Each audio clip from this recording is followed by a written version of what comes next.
Hey Pokemon Masters, Toby here, and for my 10th birthday, I got to, for the first time, make a choice that many before me had already made. I got to go to Professor Oak's lab, and there on the table were 3 Pokeballs, one containing Charmander, one Bulbasaur, and one Squirtle. And for the first time ever in Pokemon Leaf Green version, which came out in 2004, when I turned 10, I got to choose my starter. Now, this wasn't my first Pokemon adventure. My first Pokemon adventure was much earlier, I think 1999 or 2000, and that was with Pikachu in Pokemon Yellow, but this was the first time that I was ever getting to make that decision. Bulbasaur, Charmander, or Squirtle. Who was I gonna pick? I chose Squirtle.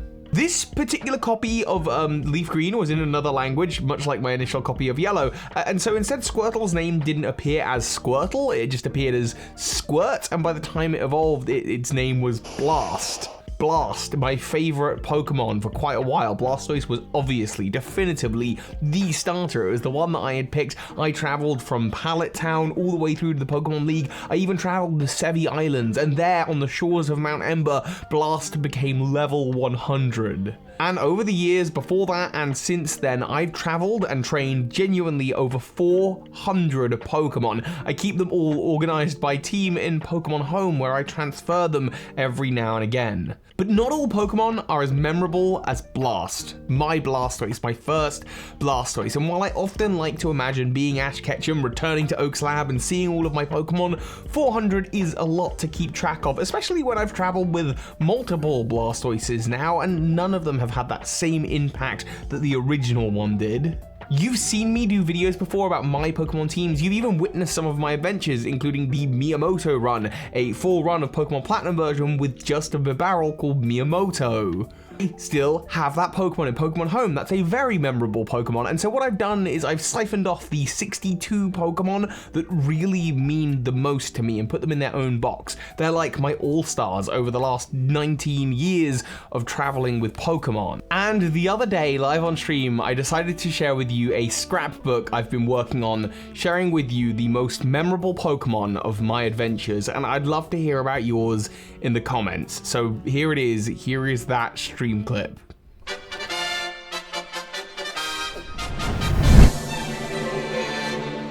is my shiny Garbodor. I'm going to talk about them all in a second.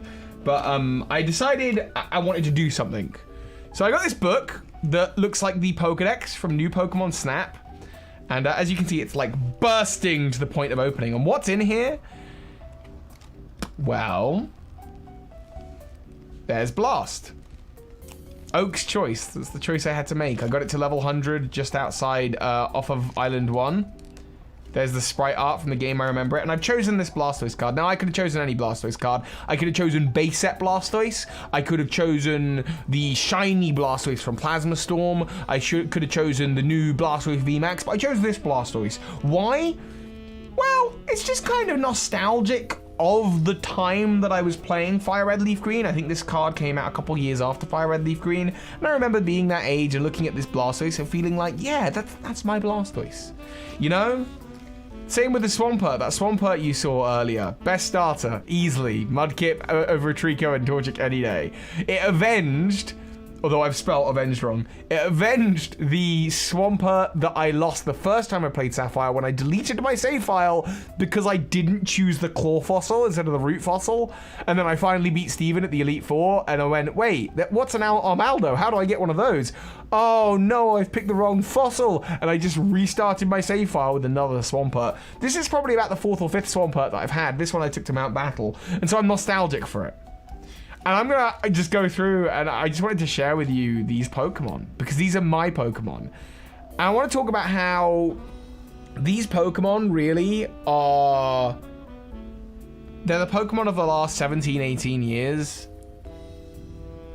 and how going forward, doing challenge run-throughs and playing Pokemon in a more, I'm going to try and make it difficult for myself kind of way, is like this separation between 10-year-old Toby going into Oak's lab and picking Squirtle and going off on Pokemon adventures across the Pokemon world, and what it's going to be going forward. And so this is kind of like a marker between everything before now and now. I've really not played Pokemon much this year, compared to usual. Usually I have a copy of Pokemon on the go always. This is my Gale of Darkness Dusclops, evolved from the Duskull that you get in Gale of Darkness. My favorite tactic, because it's like a double team thing, is using Helping Hand with Dusclops so that the Voltorb with the Baltoy can use Explosion.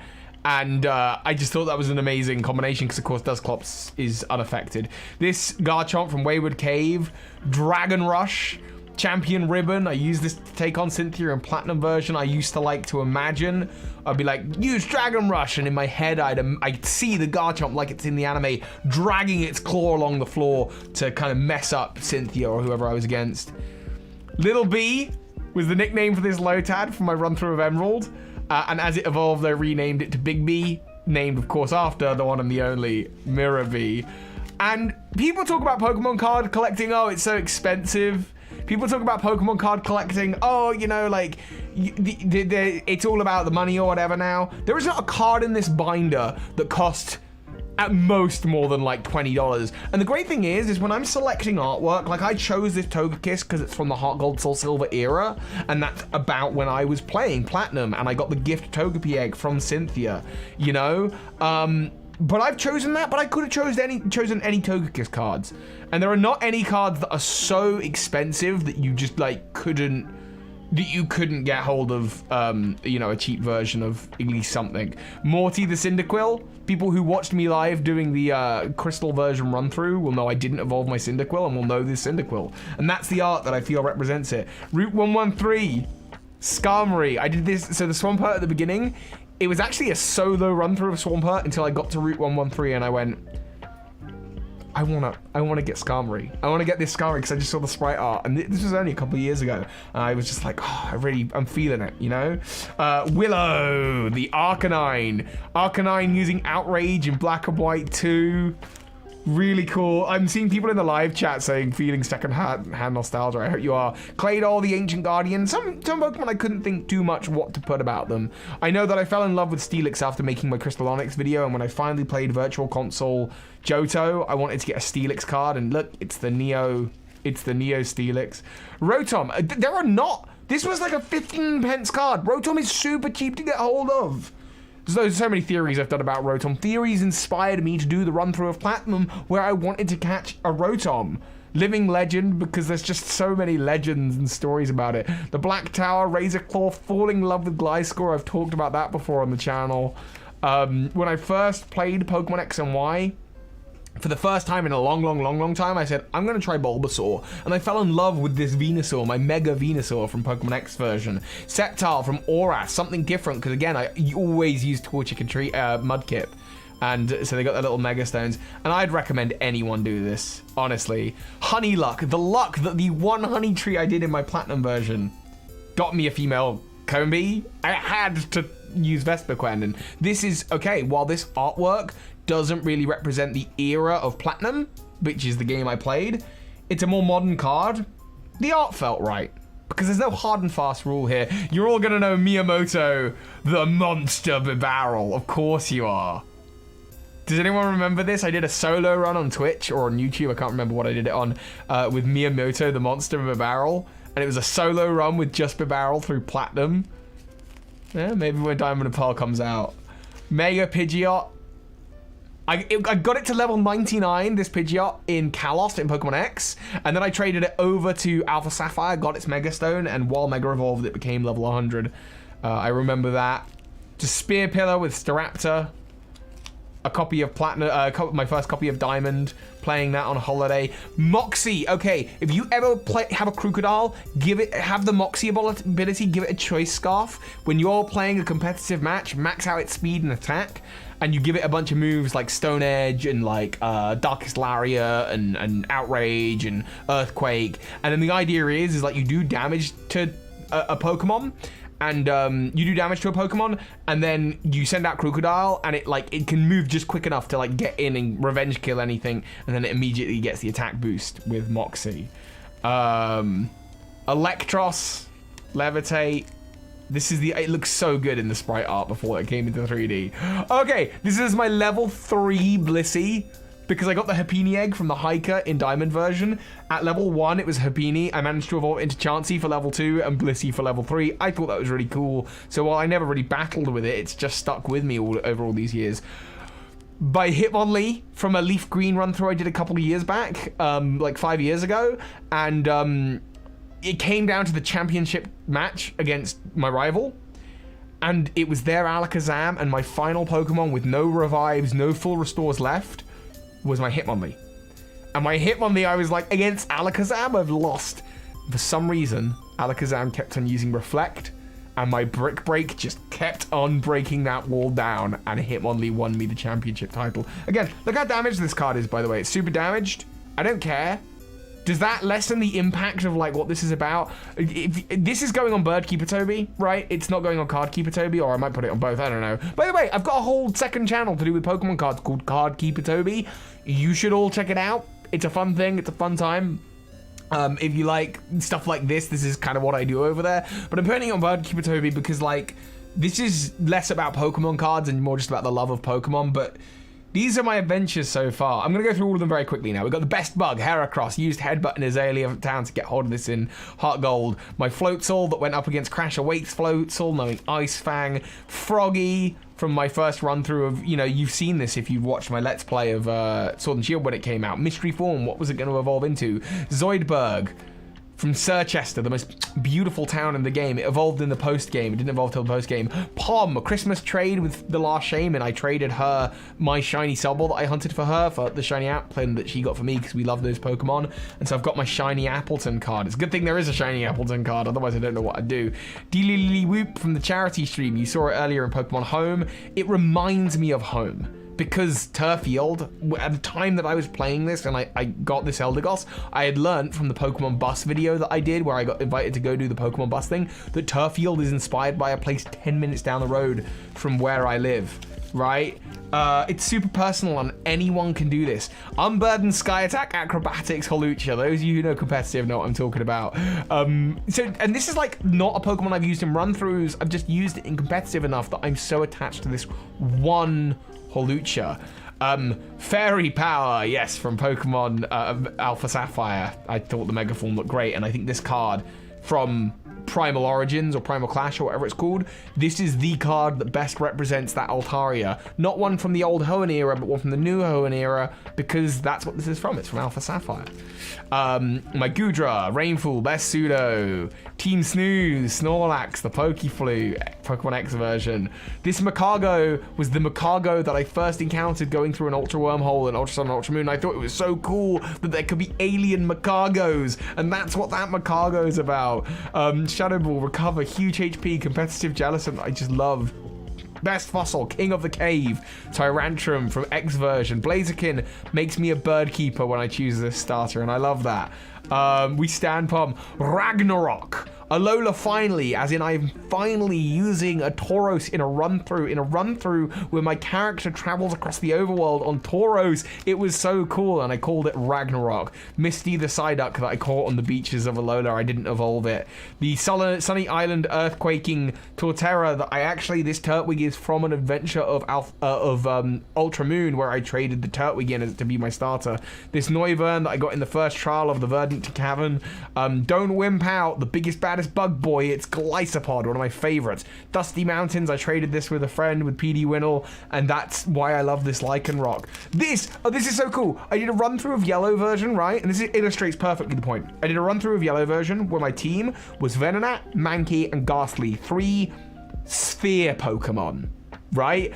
Now, the Ghastly, even though I evolved it into a Gengar, I never grew too attached to it. But the whole team was just these 3 Pokemon. But the Venomoth that evolved from the Venonat and the Primeape that evolved from the Mankey, I did really grow attached to. And what do you know? There's a card that has both a Venomoth and Primeape on. So how could it not be, you know? How could that not be the card that I would pick for this? Kabutops, I got one in Mount Moon, and then I actually traded it over to Silver version to have Kabutops early on, because you don't get the fossils early enough, in my opinion. The first time I ever did a live stream on YouTube was for my, I think, 5,000 subscriber special, and this is the Butternub, where I had to do the all the way up to Mount Moon using no Pokemon Center and not dying with Butterfree. It was a lot of fun, that one. Roper, the Hypno, named after Vsauce 3. It's creepy and a home of Pokemon creepypastas. Muscle, the Machamp, that was the Whitney Destroyer.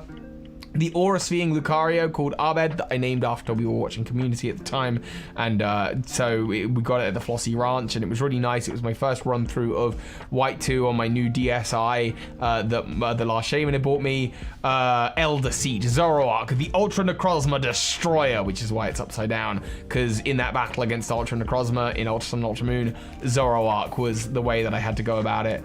The Solo Rolo Run! I did a whole run with Stoutland, and this is not representative. This card only came out a few sets ago, but I just think it's the best Stoutland card, and it was the one that I felt like, that's my Rolo. Shiny Garbodor. That luck, though, at first I cursed getting a shiny Trubbish, but now I realize that Trubbish is not rubbish. Caught it in the desert roots. Got Lapras, Katara. It was an interesting one because I didn't actually nickname in the game this Pokemon Katara, but I nicknamed every other Pokemon a character from Avatar: The Last Airbender, and I realized that I should have called this one Katara. We got Metagross.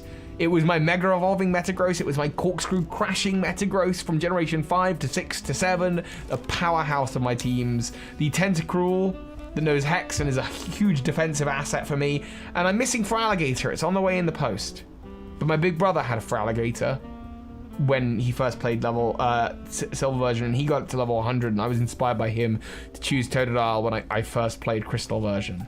But my first Pokemon that I used was Pikachu. It was the first run through, and I'm going to fill this with the Celebrations Full Art Classic Pikachu, because it is the one that makes me think of that first run through of Yellow, where I played the game in Spanish. I also have a couple legendary Pokemon. Kubo, it's a small boy. Urshifu from the Isle of Armor. Nebby, of course, that became Lunala. Intimidate, I caught this in the Dream World and I still use it in competitive. Manaphy from Pokemon Ranger. Jirachi, I got it in Pokemon Channel, traded it to Alpha Sapphire, used it as my starter against Deoxys in space. And then finally, my Virtual Console Mew, my legit Virtual Console Mew from the one event that I went to where I could get that in those that had the Z-move Genesis Supernova, and it's just really cool. And that is, it's a scrapbook.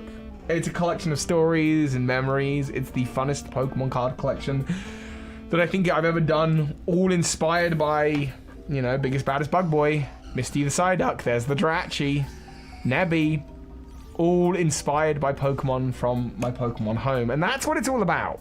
Pokemon Masters, there are so many good memories here, and thank you for watching that. I just wanted to share this with the world because it's something I've been working on for ages, and I know the comments are all going to be things like, oh my goodness, that's super wholesome, or that's really, really sad, which is far more likely, but you're all Pokemon fans here. I think you all think it's wholesome. Now, I shared that clip on stream, and I'm actually streaming at the moment on Tuesdays and Thursdays right here on YouTube doing a challenge run of Pokemon Let's Go, but after I've done that challenge run, I'd like to do more challenge runs. I want to be able to put a barrier up, kind of, between everything here and everything going forward, where I'm going to play Pokemon as if I am not 10-year-old Toby going into Oak's lab and choosing my starter, but adult Toby going into the lab to choose Oak's starter or whatever. I want to be able to pick Blastoise again and for it to feel completely new.